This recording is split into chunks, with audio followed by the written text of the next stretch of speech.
For 20 years, everyone believed my brother was a criminal, but after his death, I finally learned he took the fall for my sins twice, and the truth left me completely broken. I spent most of my adult life living under a truth that never belonged to me, and when I finally learned what really happened 20 years ago, it didn't just break me, it made me question every choice I'd ever made.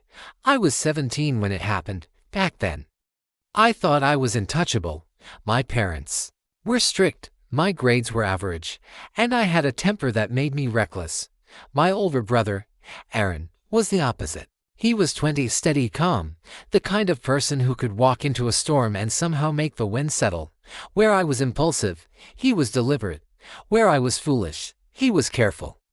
People gravitated toward him, teachers, neighbors, even our parents. I lived in his shadow, and maybe that's why I did what I did. That night, my friends and I thought it would be fun to break into the hardware store after hours. I wasn't trying to steal much, just some spray paint, maybe some junk for kicks. It was supposed to be harmless. But one of my friends smashed a window, the alarm screamed through the night, and suddenly we were in far deeper than we realized. We ran. In the chaos, I dropped my wallet. I didn't notice until the next day, when the police officers showed up at our door. I'll never forget the way my stomach dropped, the way sweat collected under my shirt as Mom called for Aaron. He answered their questions calmly, nodded like he already knew what was happening, and then he said it. He confessed. Not just to being there, to everything. He said he had broken the glass. He said he had gone inside. He said it was his wallet. My wallet. I tried to speak, but he gave me this look, sharp, steady, like a command I didn't understand. Don't, it said, and I didn't. I let him take it. The police led him away while Mom sobbed, and Dad shook his head like his perfect son had just shattered before his eyes. They didn't even suspect me. That should have been my first clue. Aaron pled guilty, said it was a dumb mistake. He was sentenced to 2 years in prison, though he served just over a year with good behavior. Still, it ruined everything. College doors slammed shut. Job interviews ended before they began. Every time his name came up, people said, "Isn't he the one who broke into that store?" He became a ghost of himself, quiet, withdrawn. He never blamed me, never said a word about the truth. And I cowered that I was let it happen. For 20 years, I let it happen. I went to college. I built a career. I got married. I lived. And all the while, Aaron lived in the shadow of a crime he didn't commit. My guilt was like a second skin. Every Thanksgiving, every Christmas, I looked across the table and saw the hollow in his eyes. Every time he smiled at me, every time he asked about my work, my wife, my kids, I knew what he wasn't saying. That smile was the knife I carried in my chest.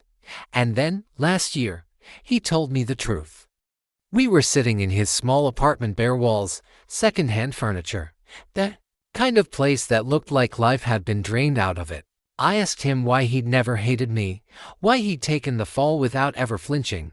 He looked at me for a long time, his face lined, older than his years, and then he said, "Because it wasn't the first time." My heart stopped. "What do you mean?" I asked. He leaned back in his chair, eyes distant. "That night, the hardware store, that wasn't the first time I covered for you.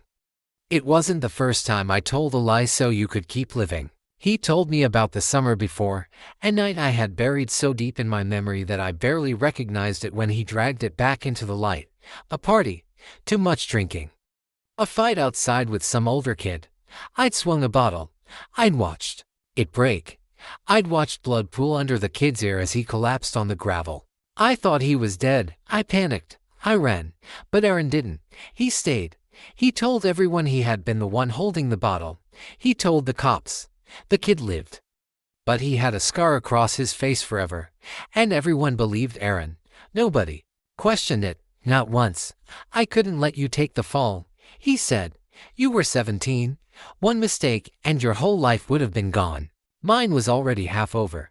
I stared at him, stunned. "Half over? You were 20. He shrugged.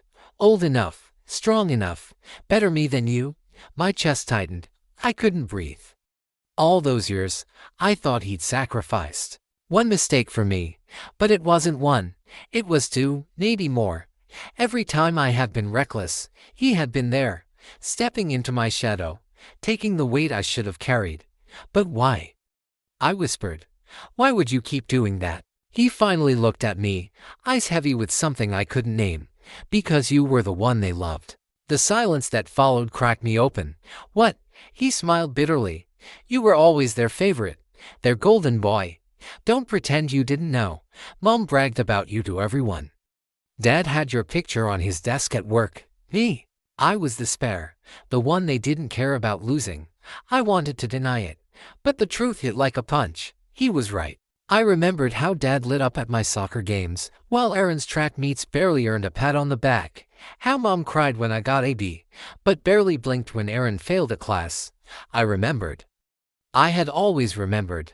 So you let them believe you were the screw-up, I said slowly, because it fit their story of you. He nodded. And because it kept you safe. That night broke something in me. I wanted to confess. To call my parents, my wife, everyone I knew, and finally tell the truth. But Aaron stopped me. Don't, he said again, the same way he had when I was 17. It's too late. The damage is done. You think they'd believe you now? All it would do is destroy what little peace I've managed to find. Peace, I asked. You call this peace? He gave me a hollow smile. It's what I have left. I left his apartment shaking, sick with the weight of everything I had never faced, for weeks. I couldn't sleep. I saw that boy's bloody face. I saw the shattered glass at the hardware store. I saw Aaron, year after year, shrinking while I grew. And then came the final blow. A phone call. My brother was dead. A heart attack, they said. At 40, he had lived and died with the weight of my sins on his shoulders. At the funeral, people whispered about wasted potential, about the boy who never lived up to anything. My parents sat stiff, cold, as though they'd lost a nuisance rather than a son. I stood there, shaking, choking on the truth I couldn't tell. I wanted to scream it. He was innocent.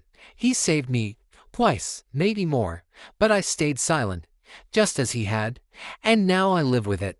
Every time I look at my kids, I wonder if I'll ever have the courage to tell them the truth, to let them know that their uncle wasn't a criminal, wasn't a failure, wasn't the shadow my parents painted him as. He was the only reason I'm here.